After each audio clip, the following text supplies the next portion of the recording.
আর ওদিকে যান আগে, হাঁটেন, আপনার ভিডিও নিচ্ছি আর কি, একের পর এক ধারাবাহিক নিচ্ছি, ওখানেও যাব। শুধু দর্শক, আপনারা দেখতে পাচ্ছেন এই ভদ্র দুইজন ব্যক্তি, স্বামী স্ত্রী, ওনারা দুজন হাইকোর্টের মধ্যে এসেছিলেন। যেহেতু সবসময় বিচার আচার নিয়েই তারা দৌড়াইতে হয়, তাদের কিছু সম্পত্তি আছে, সেই সম্পত্তি ভূমিদস্যুরা এবং স্থানীয় সন্ত্রাসীরা কিশোর গ্যাংয়ের মাধ্যমে জোর করে তারা নিতে চায়। সেই কারণে সে এখন এই বয়সে এসেও সবার দ্বারস্থ হতে হচ্ছে এবং মাননীয় প্রধানমন্ত্রীর কাছে তারা দাবি জানাচ্ছেন। আমরা দেখতে পাচ্ছি এই যে স্বামী স্ত্রী দুজনে এই বয়সে, পবিত্র রমজান মাস, তাদের পক্ষে এটা আসলে এই বয়সে সম্ভব না হলেও তারা তাদের ন্যায় বিচারের প্রত্যাশায় আমরা দেখতে পাচ্ছি হাইকোর্টের মধ্যে। এখন উনি ধীরে ধীরে বেরিয়ে যাচ্ছেন, সাংবাদিকদের শরণাপন্ন হয়েছেন। আমি তাদের কিছু কথা শুনলাম, জানলাম এবং ধারণ করলাম। মাননীয় প্রধানমন্ত্রীর দৃষ্টি আকর্ষণ করছেন ওনারা। এই সম্পত্তি তিল তিল করে প্রায়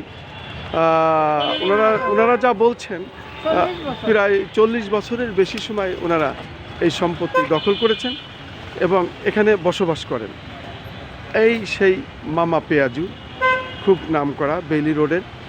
আজকে সেখানেও হাত বাড়িয়েছে সন্ত্রাসীরা, ভূমিদস্যুরা এবং লুটেরা। এই ন্যায় বিচারের প্রত্যাশায় উনি আজকে এসেছেন রাজধানী ঢাকায়। এবং আমরা দেখতে পাচ্ছি রাজধানী ঢাকায় জাতীয় প্রেস ক্লাবের সামনে থেকে, হাইকোর্টের সামনে থেকে সাংবাদিকদের শরণাপন্ন হচ্ছেন আমি দেখতে পাচ্ছি। দেখেন,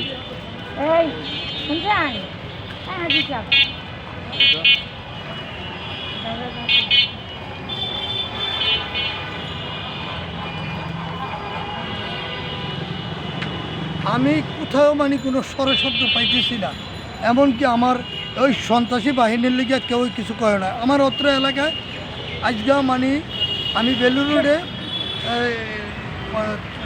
55-54 বছর ধরে সরকারি চাকরি কত লেবার আজ 55 বছর ধরে আপনি ওইখানে আছেন, অথচ কেউ এই সম্পত্তি দখল করতে পারি নাই। আজকে কিশোর গ্যাং দিয়ে ওই সন্ত্রাসী ভূমিদস্যু সেই কাজটা করাচ্ছে এবং এটার আপনি ন্যায় বিচার চান। আইনও তো মানে সে পায় না।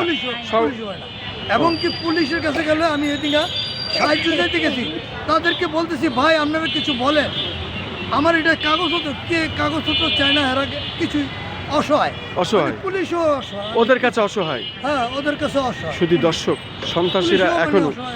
সন্ত্রাসীরা এখনো শক্তিশালী, এই কথাটা ওনারা বলালেন, কারণ পুলিশ তাদের দিকে ভয় পায়। 999 ফোন দিছি, আইছে, এরপরে মানে ফারিক টিগাল পুলিশ কাজ করতে পারে না, তারা মানে তাকে কত শুনি না, তাকে ডাককে ফেলাই দেয়।